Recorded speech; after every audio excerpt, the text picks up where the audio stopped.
one of the reasons we are mentioning the matter on 23rd is to confirm.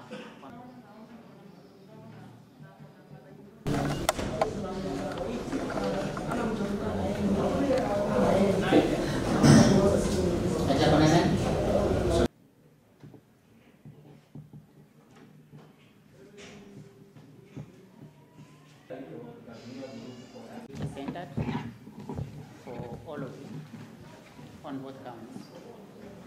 This matter will be mentioned on 23rd, that is 23rd of this month.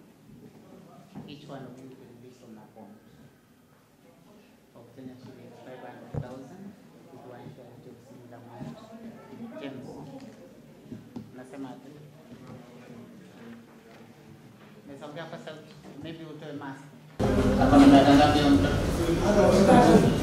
Yeah. Unakosudia. Hapana.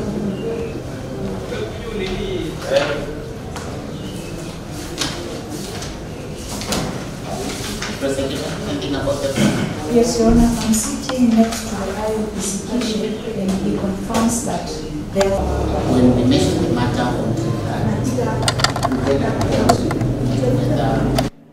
those funds will be exited or they will be returned to you. The matter of the child, I've directed that the children's office investigate. They will write a report.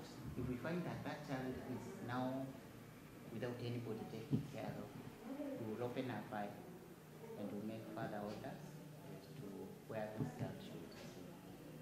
So you come back on. You'll be brought on 23rd. That is if you not have come out of it. When we mention the matter on 23rd, those funds will be exited or they will be returned to you.